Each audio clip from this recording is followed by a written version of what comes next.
नमस्कार आणि रेसिपी मराठीमध्ये तुम्हा सर्वांचं खूप खूप मनापासून स्वागत आहे। उन्हाळ्याच्या दिवसांमध्ये शरीराला थंडावा देणारं ताक बनवूया।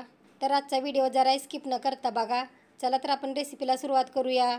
इथे मी मसाला ताक बनवण्यासाठी पातेले घेतलंय। त्यामध्ये 1 वाटी दही टाकूया। त्याच वाटीने 5 वाटी पाणी टाकूया। तुम्हाला किती पातळ मसाला ताक बनवायचा त्याप्रमाणे तुम्ही पाणी टाका। इथे मी 5 वाटी पाणी टाकलेलं आहे।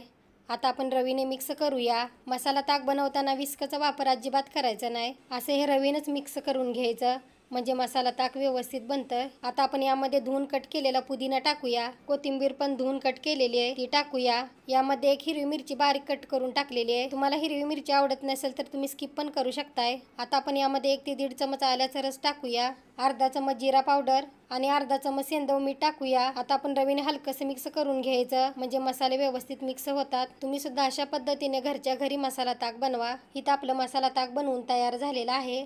आता आपण ग्लासमध्ये सर्व करूया। इथे मी मिट्टीचे ग्लास घेतलेत। 2 तास पाण्यात भिजत ठेवलेले त्यानंतर सुकवून घेतलेत। तुम्ही एकदा अशा मिट्टीच्या ग्लासमध्ये ताक पिऊन बघा, भन्नाट असं लागतं। तर मग तुम्हाला आजची रेसिपी आवडली असेल तर व्हिडिओला लाईक करा आणि सबस्क्राईब करा। धन्यवाद।